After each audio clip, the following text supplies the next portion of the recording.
You for tuning in. God bless you. 6:51 a.m. this morning on Wednesday morning, December the 18th. And wanted to get on just a moment or two just to say good morning and to talk about the topic of the day. And that topic has to do with our cultural war and the things that are happening. Welcome to Coffee with Jesus. I'm Vincent Rose, your host, and one of the reasons why we're on always is to raise awareness and to point to Jesus. And I don't know, do you know that we're at war right now? We are at war, and there's a great cultural war that is going on now in our country.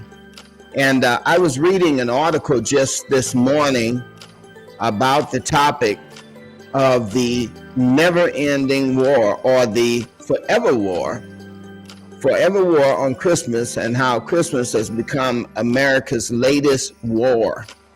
And they were talking about that, and way back, I mean, since 2000, since what has happened is that we've run into a cultural clash, and I don't know if most people are aware of it, but it comes after the 9/11 incident. And then after the 9/11 incident, then there seemed to be a greater polarization of the people in America. And who can actually maybe talk about that better than Bill O'Reilly? Now, Bill O'Reilly was one of the voices from 2000 on until, he got discovered in his scandal.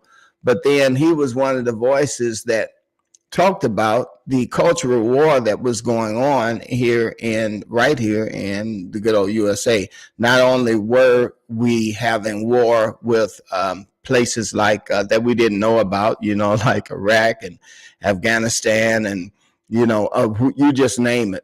There was all sorts of wars going on in various parts of the world.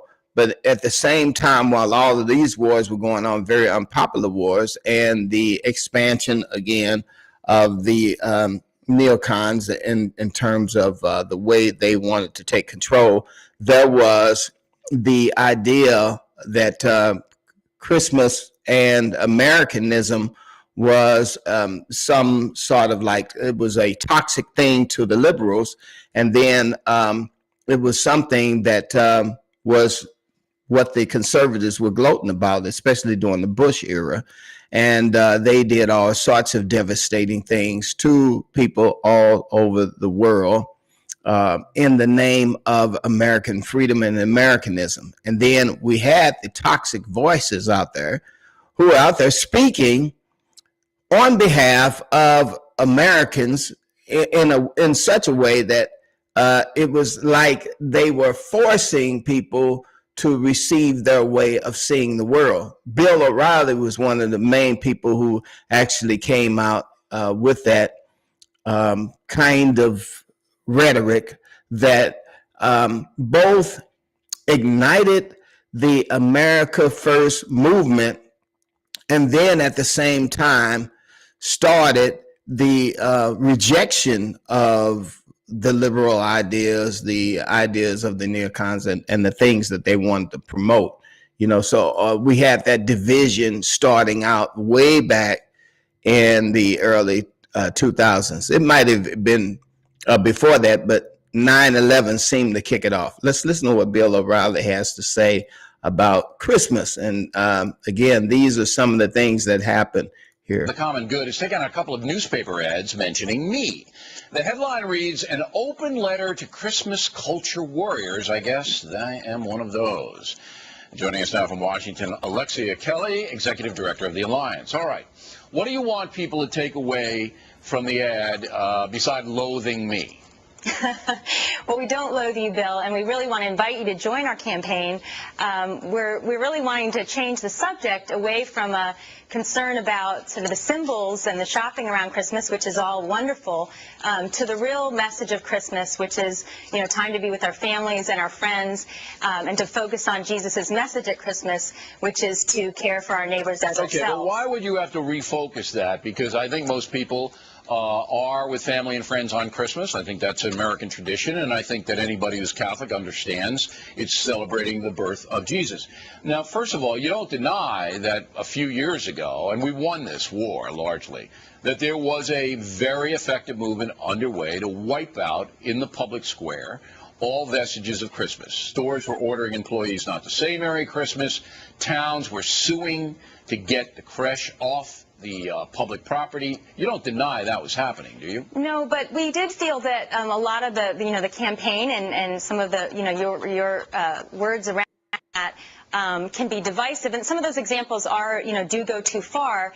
But the way we place our emphasis on Christmas store greetings or what Christmas cards say sort of buys into the consumerism and the excessive All right, but let's hang on the materialism that can take over and take over that real message. Let's go back to the Okay, so again, in 2004, O'Reilly devoted a segment of his blockbuster weeknight programs to Christmas Under Siege. And I don't know if anybody remembers that, but that was one of the things that Bill O'Reilly did, complaining that blue cities and big corporations shifted their non-denominational signage like Happy Holidays, or shifting to non-denominational signage like Happy Holidays.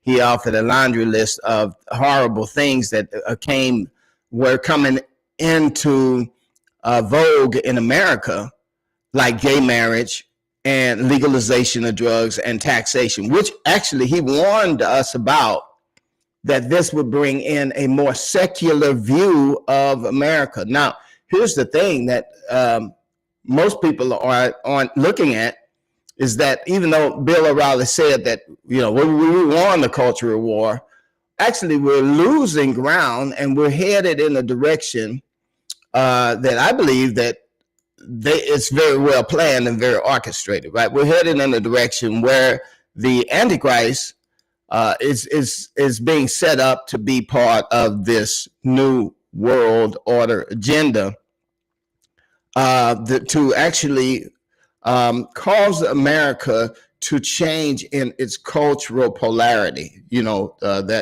That the people in America will no longer be gravitating towards Christmas, Christ, or anything that do with that. Ironically, again, in 2021, there was a fire that happened right in front of the Fox News station. And there was a fire. I think they set fire to the 50-foot Christmas tree. And so this also set off a blaze of commentary about how there is a cultural war against Christmas. At the same time, there was a rejection against Christmas, because this also got people emboldened to the fact that, yes, let's destroy this whole thing. Let's burn it all down, and let's start a new America. So it seems to be working in a sense, because when Trump came in with those main talking points that the blue cities are destroying America, and America now is under attack, and even our precious Christmas is under attack. And one of the talking points that he was using, I believe, was when Trump talked about how Starbucks and Starbucks has started making coffee cups that were secular coffee cups rather than coffee cups that had the name Merry Christmas or any Christmas type of ornaments on it. What they were doing is they were actually secularizing their cups so that they did not offend people. And so Trump used that as a way to say, we're going to boycott Starbucks, and we're going to, we're going to continue to have Christmas the way it should be. And he became the hero out of that whole thing. But it's almost like, again, as I look at some of these things, and, forgive me for saying this, it may not be popular for me to say that, but it seems to be that politicians are always coming to the rescue of a fire that gets suspiciously set. Okay, so when fires get set or things happen, then enter the politicians, and the politicians jump right in there and they begin their talking points, which makes them seem like heroes, right? You know, it's almost like the Grand Wizard of Oz. You know, I'm going to take you away on this wonderful back to your home on this wonderful balloon, and I'm the one who do it. I'm the only one who can do it. When in the reality, it's all for show. So I don't know, as I look at these people who are talking about these things, whether or not they are sincere in their approach to Christmas. You know, of course, Bill O'Reilly was supposed to be such a Christian, but at the same time, he had issues when it came to keeping his hands to himself and the treating females with with respect. So anyway, let's divisiveness. If I had not done the campaign, then the forces of darkness would have won. There's no question about that. We were able to rally the Alliance Defense Fund in Phoenix, Arizona, to fight the ACLU in court. We were able to convince the major retailers to not order their employees to not say Merry Christmas, to stop that nonsense. We won that. So we want to move ahead now and go back to the fundamental meaning of Christmas. I'm with you on that. But to diminish what we did is wrong. Well, we're inviting you to join us in our campaign to really lift up the message of the common good and get back to the real message of Christmas. And some of the division and the rhetoric around sort of a culture war at Christmas time can distract us from moving forward with a positive message when real people are really struggling today, and when Jesus was born in a manger and brought good news to the poor. We want to get back to that message instead of talking about shopping. I have to disagree with you. Okay, so all of this rhetoric, really, what does it come down to? It kind of comes down to a clever play of the devil, right? What the devil wants is that the devil wants complete supremacy over the culture. And by raising the Christmas issue and also making it one of the main targets of criticism, burning down even a Christmas tree, even though a Christmas tree is not Christian, the symbolism of Jesus Christ in the middle of Christmas is really what they're aiming at. So let's just say that we don't want to attack Christ right off the bat, because then Christians will be aware of what culture or Satan's plan is. The device of the devil, however, is to take some of the things that we can all agree on and say, yeah, that is very, very rude of us, or it should not be. Christmas is a pagan holiday, obviously. And then some of the other things that are said, like by the liberals. Now, the liberals have said for a long time that persuading everybody to say Merry Christmas is a way for Christians to maintain their cultural supremacy over other religious people, or people who choose not to even participate in a religious society. They want to continue in their secular beliefs. So as what they are trying to do and what they're attempting to do is to make Christianity such a problem, which we know that Christianity is not a problem, but they want to push Christians into the mainstream and the limelight. Trump does it very well because, again, he, who is a casino owner, and I don't know what's going on in those casinos and those hotels, but he is very popular. But at the same time, he is riding on the Christian wave in America to say, I'm bringing Christianity back to the forefront. But when he does it, it causes outrage among the liberals, and in such a point that most Christians say, wait a minute, we don't want that smoke. We're not trying to take over the culture in such a dastardly way. What we're trying to do is to present the love of Jesus Christ in a gentle and respectful manner. But at the same time, while we are listening to the people who are at the forefront speaking for us, they sound like, okay, they're on our side. Bill O'Reilly, and even Tucker Carlson, who is not a Christian, and Bill O'Reilly didn't practice Christianity. And then you also have Donald Trump, who is supposedly speaking for the Christians. These people are speaking for Christians, yet they are not pastors, they are not teachers, they are not people who walk in the same spirit as Christianity. They're more like military leaders who are leading us into a war that we're still confused about. Who should we shoot? Are we at war with the people around us? And wouldn't that be strange for us to be at war with people who are around us if we are Christians? And we need to be sharing the message of Christ in a manner of love that embraces everyone.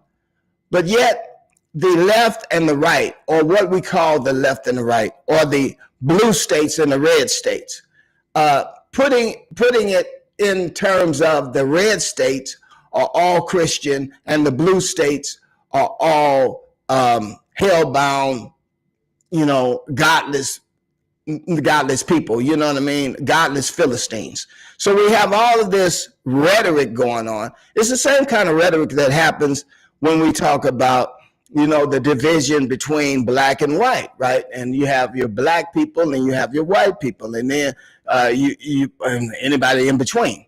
But what happens is that it polarizes us and divides us. And I think that this issue has actually crept into the church too, because what has happened now among believers is that now there are this group of people now who say, I hate Christmas because it is a pagan holiday. And then you have this other group who say, no, it is our greatest opportunity to speak Christ to the world. And so we have that polarization.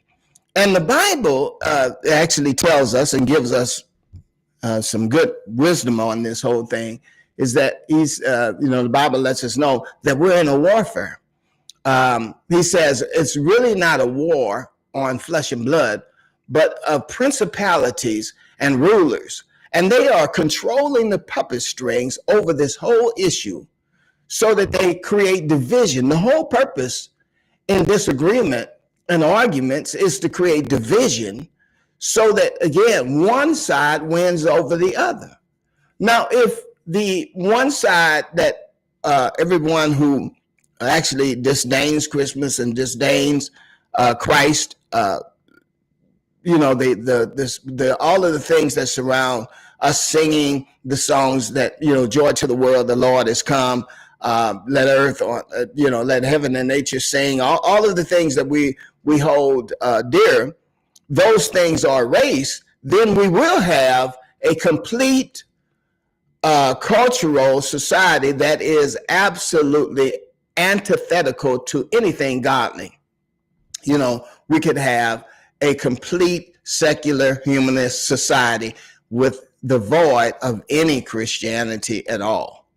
And this is the ultimate end of the war that would be against Christmas. Anyway, you let me know what you think about it. I was kind of thinking about it, and it just doesn't set right with me, all of this hubbub around this particular time of year. No other time of year are we ever inundated with so much vitriol as during the Christmas season. Not even Halloween gets this, and not even Thanksgiving.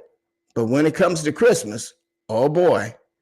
And also the other one that's about to come up, Resurrection Day. Anyway, we'll be talking. I got to get out of here. I did just want to get on this morning just to share with you my thoughts on this whole thing. God bless you. Hey, thank you so much. If you like these broadcasts, you like what I'm doing, please like the video, share the video with other people. I think it's very interesting that, again, as where we're going, the Bible tells us that where we're going, is that Satan is up to his tricks. The enemy has schemes, and his schemes are not for our good, but his schemes are for evil. And so if you like this broadcast, my links are in the bottom. Cash App, $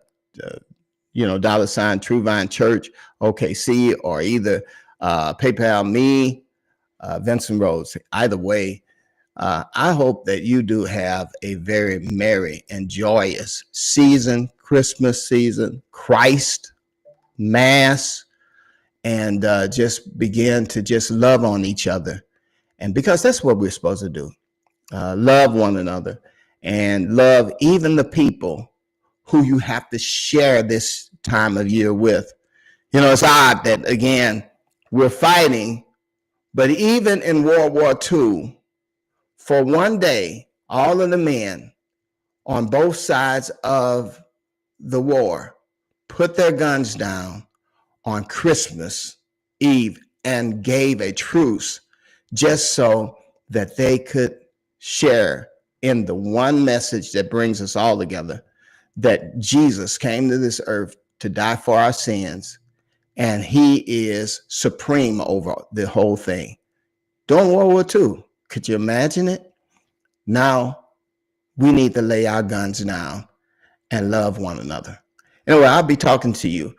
Remember, until next time, that Jesus is the light of the world and his truth will set you free. God bless.